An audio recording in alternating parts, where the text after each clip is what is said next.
Buenas tardes, me presento, soy la estudiante Lady María Jaén Aguilar, de la Escuela de las Universidades para el Bienestar Benito Juárez García, en la sede Francisco y Madero Hidalgo. ¿Me podría proporcionar su nombre, por favor? Sí, Ildefonso Jaén Gaspar, Mucho gusto. ¿Me podría decir de qué escuela rural es egresado? de la Escuela Normal Rural Luis Villarreal del Meche, Hidalgo, y también egresé de la Escuela Normal Lázaro Cárdenas del Río, Tenería, Estado de México. Estuve en el Meche, pero también estuve haciendo una especialidad en Tenería, en escuela. ¿Me podría proporcionar su edad, por favor? ¿Por qué cree usted que las normales rurales y las centrales agrícolas se convirtieron en una opción de vida? Pues históricamente fueron productos de la Revolución Mexicana y quizá las necesidades y las condiciones sociales, económicas era la exigencia, una educación para, para las clases pobres, vulnerables de aquel tiempo, sobre todo hijos de campesinos. ¿Y cuál era la función en específica de una escuela normal rural? Pues eran internados, daban sobre todo pues escuelas precisamente diseñadas para clases hijos de maestros, de campesinos, y donde a lo mejor no había otra escuela más que esas, era una opción para poder estudiar y seguir adelante. La docencia pues era considerada una profesión muy importante en aquel tiempo. Además de la educación, ¿qué otras oportunidades de estudio contaba la institución? Pues para nosotros era una especie de UNAM, era la escuela, quizá había todo tipo de educación, ahí había quienes podían aspirar a ser deportistas, quienes querían ser músicos, quienes querían ser políticos, habían numerosas opciones para poder, digamos que, acceder a ese tipo de escuela, sobre todo pues porque había esa condición también de que el Estado le diera a uno todas las condiciones económicas para poder subsistir. Y usted como estudiante, ¿cuál era su principal objetivo? Pues como estudiante yo creo que el poder estudiar y tener una beca, ser maestro en aquel tiempo era una opción importante de vida, porque era una forma pues segura de poder acceder a un salario seguro. Y bueno, mi familia se dedica a la docencia también, quizá por eso me inspiró. ¿Y cuál cree que es la orientación pedagógica con la que contaba la institución? Bueno, sobre todo de este tipo de escuelas, yo creo que a comparación de las otras universidades, hablemos estructuralmente y económicamente, el CREN, la Escuela Nacional de Maestros, las normales rurales, y su formación sobre todo, porque mientras que en las normales rurales se leía a lo mejor pedagogía subversiva como él era Macarenco, él era Freire, leer a otros teóricos que quizá en otras normales era un producto de subversión, ahí era una situación de un pensamiento crítico, mientras que en el CREN se leía otro tipo de digamos que de pedagogía distinta, ¿no? Entonces, la Escuela Normal Rural del Meche y otras accedieron precisamente, le llamo quizá lectura de subversiva, ¿no? Era teóricos inspirados precisamente en ser distintos, en una rebeldía que accedía a un pensamiento crítico, analítico. Entonces, a diferencia de las normales, otras normales sí va a seguir marcando la identidad de normales rurales y poder leer a Marx quizá desde un pensamiento pedagógico, científico. Y esa es la diferencia entre una normal rural, una normal urbana, quizá hasta una universidad pedagógica. En aquel tiempo hablo, ahorita pues son otras condiciones. Para usted, ¿qué tan importante es que llegue la educación a zonas marginadas?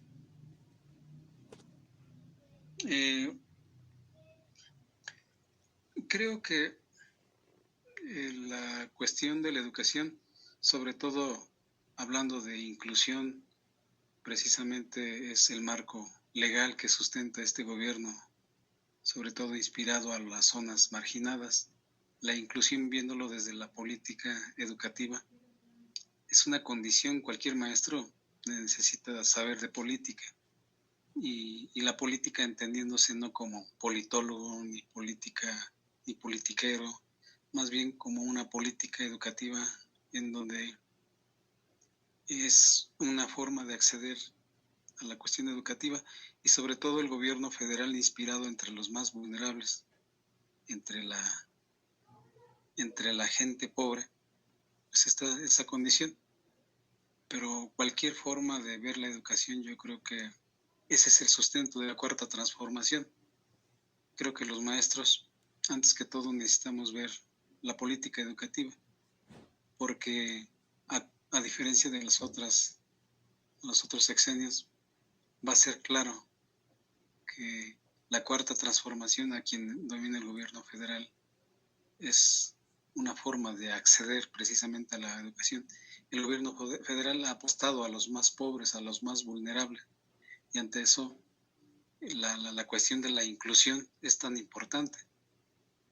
Decía Platón en su libro de la República, es importante que cualquier maestro conozca de política. En este caso a nosotros nos compete política educativa. Si no conoce uno de política educativa, difícilmente uno puede acceder a la educación. La historia de la educación pública precisamente es hecho por un político, Fernando Solana quizá, es quien marca la educación. Entonces, yo digo que la cuarta transformación es una opción de inclusión quizá como política. ¿Cree usted que la educación en zonas rurales ha cambiado? Como tal, se inicia porque pues es un sexenio que marca y va a alcanzar para hacer un diagnóstico nada más. La historia nos dice que regularmente este sexenio a lo mejor va a alcanzar como para diagnosticar muchos problemas de la educación nada más. Para eso va a servir, quizás si sigue el gobierno, va a marcar para darle un poquito más de importancia y darle un tratamiento específico y pueda transformar. Creo que es el inicio del principio. Sí, claro. ¿Y para usted qué vocación debía de tener o debe de tener un profesor? Híjoles. Es importante, sobre todo,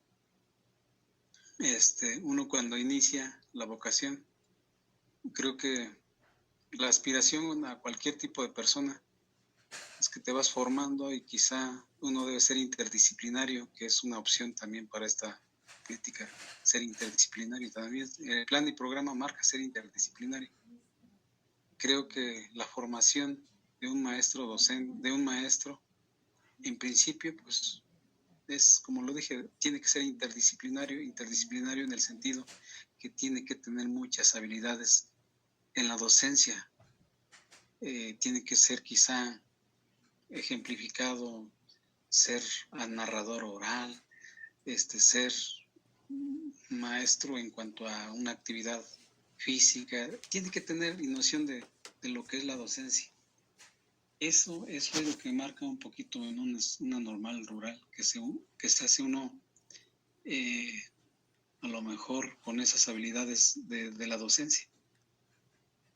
algo que he descubierto en estos últimos años en la docencia es que si bien el maestro tiene que tener una calidad de oratoria, dominar la retórica quizá para poder instruir a sus alumnos, el buen maestro siempre nos va a enseñar, nos va a permitir cuestionar y quizá algo que deba tener el maestro es filosofar con sus alumnos, dialogar, pero la filosofía se adquiere no como una situación de erudito, sino que más bien se va forjando uno en ese pensamiento filosófico no en el sentido de inculcar a Platón y todo eso, sino que más bien un sentido de oratoria, un sentido de diálogo con sus alumnos en donde pueda tener esa facilidad de instruir a los alumnos. Entonces, mi opción es precisamente va al dominio de todas las disciplinas y sobre todo en la filosofía, que es mi parte importante como docente, ¿no? ¿Cree que no solo la relación entre el profesor y el alumno, o sea, estén importantes, de gran importancia, sino que también la relación escuela-comunidad? Mire, en el plan 92, en las normales rurales, se hacía esa inversión entre las relaciones maestro-alumno, maestro-contenido, maestro-relación con comunidad y todo eso. Pues es un sentido dialógico quizá. Pero la pregunta es ¿qué? ¿Relación qué? La relación escuela-comunidad. Mire, el sentido filosófico de esta cuarta transformación marca precisamente por Enrique Dussel que necesitamos ver a le llama la aldea, a la comunidad, retomar sobre todo que el centro es la comunidad y esa relación cambia. ¿Por qué cambia? ¿Por qué no el alumno no es el centro precisamente del aprendizaje? Pues precisamente porque para la cuarta transformación es un sentido neoliberal. Se descarta el individualismo y se realza precisamente a la comunidad como el centro de todo. Es en un sentido colectivo y quizá en el pensamiento neoliberal se descarta esa posibilidad. En sí, la comunidad pues debe de ser algo importante, el centro de todo. Pero para esa instrucción quizá sea utópico para muchos, pero es una aspiración esa relación con comunidad. Sí, claro. ¿Nos puede hablar más sobre su estancia en la normal rural del Meche? ¿Cómo fue su rutina diaria de usted o de todos los grupos en general? Pues yo provengo también de un internado de Huichapan. Salí y me inspiró el Meche precisamente porque mi familia se dedica a la docencia y fueron 3 años durante esa transformación del 85, 86, 87. Se vivía eso del bachillerato pedagógico, pero al término del bachillerato pedagógico, pues tenía uno que a la cuestión de la licenciatura. Pero ¿a qué te refieres? Me refiero a ¿Cómo era? cómo era su día en la escuela, o sea, desde a qué hora comenzaba y que todas las materias o alguna actividad extracurricular hacía o tenía talleres. Sí, mire, desde las 6 de la mañana yo era de la banda de guerra. Me levantaba, había toque y se tocaba, vivía a un lado del comandante, del sargento, y tocaba y teníamos que ir a hacer escoleta desde las 6 de la mañana. Y bueno, ya posteriormente a clases, a las 7 me acuerdo. Y ahí tenemos un horario de ir a clases. Posteriormente de eso, pues desayunábamos, clases normales después del desayuno. Y ya en la tarde había algunos talleres, hay quienes se dedicaban a la cuestión del deporte, a la cuestión artística, a muchas actividades que tenía el internado. Pero bueno, eso es lo que nos hacía distintos, quizá también la cuestión geográfica de la identidad de varios compañeros veracruzanos y de otros estados nos permitía conocer el pensamiento de otros compañeros. Sí, claro. Por ejemplo, ustedes sembraban o hacían cosecha de algo para sus desayunos y sus comidas. No, hubo un momento en donde se pudieron haber recogido las tierras y sí, yo llegué a rastrear las milpas y eso. Sabía manejar tractor. Hubo un tiempo, pero ya después ya no sé si hubo corrupción por parte de los dirigentes también y de los encargados. Sí, claro. Bueno, le agradezco su tiempo, que me haya respondido las preguntas. Y pues más que nada, gracias. Ah, bien, bien. Pues me dio mucho gusto conocerte.